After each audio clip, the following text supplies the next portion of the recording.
COVID-19 in particular, revisions to policies are done at a minimum of every 2 years. This writer is part of the Utilization Review Department responsible for the review of medical records at a large psychiatric long-term care facility. The department consists of 4 employees, which is managed by one supervisor. The department includes 2 nurses. This writer is one of the nurses, and 2 master's prepared social workers. The supervisor holds an MBA and a degree in information technology. To align the path goal leadership model with this writer's department, we'll look at the situational factors, and we'll look at the which includes subordinate situational characteristics and environment. All right. So the first subordinate situational characteristic is authoritarianism. So we'll look at that. It does not exist at this writer's facility. Neither of the 2 disciplines defer to each other, since each discipline has a specific lens used to interpret chart findings. For example, social workers explore the hindrances in obtaining suitable housing for our patients, while nursing explores treatment plans, approaches with managing medical and psychiatric conditions, and how nursing may mitigate such occurrences as medication noncompliance when discharged into the community. Locus of control. There is an internal locus of control, as writers' peers do believe that the identification of medical record deficiencies aids leadership in identifying problems that would hinder the actualization of the organization's mission of providing competent, culturally sensitive, compassionate care that is collaborative with family members and community services. These these problems are subject to root cause analysis that would inform policy revisions that oversee tasks and responsibilities. Number 3, ability. Writer's peers and this writer possess high ability in performing chart reviews. The high ability is commensurate with peers' experience and training in nursing and social work. The experience and training has enhanced the department's ability to identify deficiencies related to the departments. Now we'll move on to the environment. First, task structure refers to the repetitiveness of the job. Because each patient chart is unique with medical and psychiatric issues, there is no repetitive with the task of chart review. Identifying deficiencies is complex, as the reviewer must assemble a quilt, if you may, of the issues that precipitated hospitalization, the medical and psychiatric medications and their interactions, the patient's family members and whether family members are determined to optimal outcomes for patients, the coping mechanisms that have been established or need to be established, the course of hospitalization, the discipline-specific findings, discharge planning, and how the treatment plan addresses these very complex needs. One patient may need reinforcement with journaling to manage delusional thoughts, while another patient may need teaching regarding the importance of weekly blood draws for therapeutic medication lab values and monitoring while in the community. Formal authority. The manager's position does possess power, the power to write up insubordination, lateness, excessive absences, and poor work performance. 3, work group. Because each department employee is responsible for their own wards, and because so much time is spent in the field reviewing charts, there is no impartation of job satisfaction by peers, but for the most part, we do get along well with each other. Okay, so Banji 2020 reported that leaders who engaged the participative leadership style understood that power was centered on the team as a whole. The interactions amongst members of the team was high. And since the manager is considered part of the team, much of the function of leadership is shared.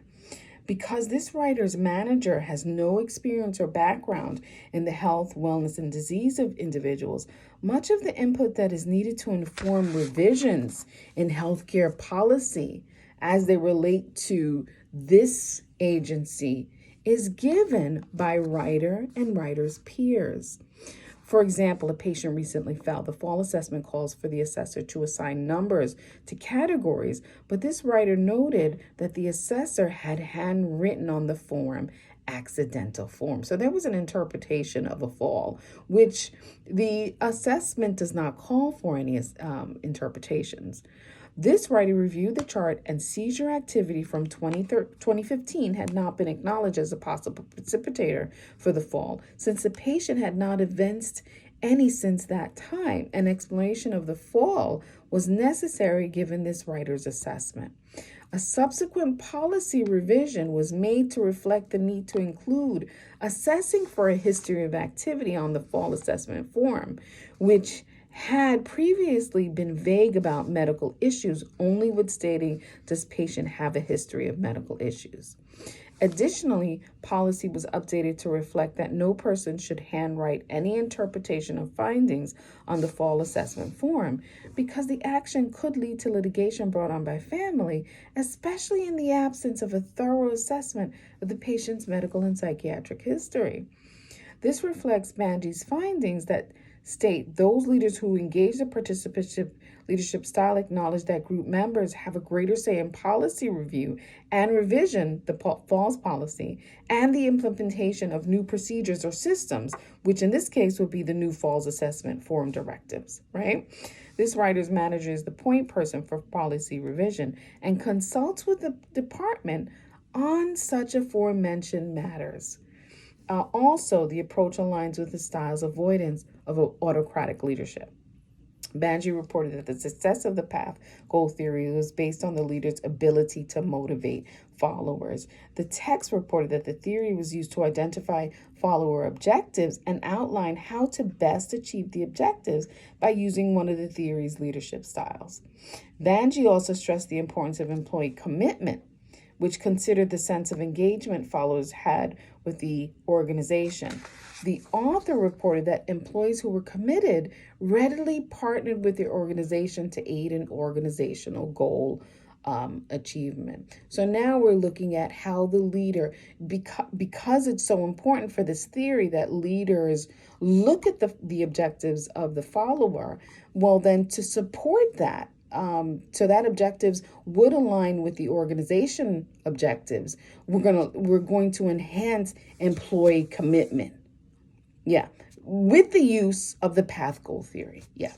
So Banji presented a 3-pillar model of commitment. The first pillar was a follower's sense of belonging to the organization. The second pillar was a sense of follower excitement towards the job. And the third pillar involved the follower's confidence in leadership and management. To satisfy the first pillar of follower belonging to the organization, the Banji reported that leaders ensure that followers were informed, involved, and sharing in success.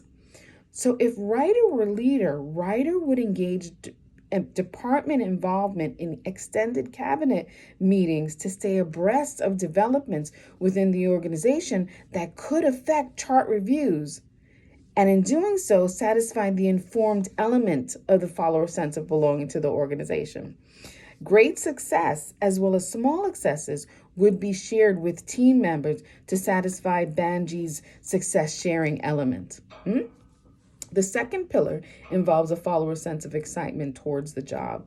The understanding was that followers would not evince improved work performance unless they felt excitement about their tasks and responsibilities. This would result in increased motivation to perform well. The author reported that leaders should appeal to the follower's sense of excitement with highlighting the follower's need for trust, accountability, and pride. If writer were leader, writer would engage team-building exercises such as trust fall exercises or blind trail to build trust, accountability, and pride. The third pillar's premise involves the confidence followers have of leadership and management. So Banji reported that belonging and assignment can be thwarted, hindered by a follower's lack of confidence in leadership. Respect for authority is promoted when leaders exude competence, dedication, and authority. Though the path to confidence and leadership is acknowledged as one that requires dedication by leaders and takes time, the goal is attainable. If writer were leader, writer would develop scenarios where followers would be able to see those actions that are not always seen by followers, but that reflect a leader's competence, dedication, and authority. These scenarios will be presented during those team building gatherings. Okay, I thank you for your time. I hope you enjoyed the presentation on the 4 leadership contingency theories: contingency leadership theory, continuum theory, path goal leadership theory, and leadership substitutes theory. And I really hope you enjoyed how this writer could implement the path goal leadership theory with those pillars of commitment that Banji used as examples, and the and my examples that could be implemented at this writer's place of employment. I thank you, and all the best.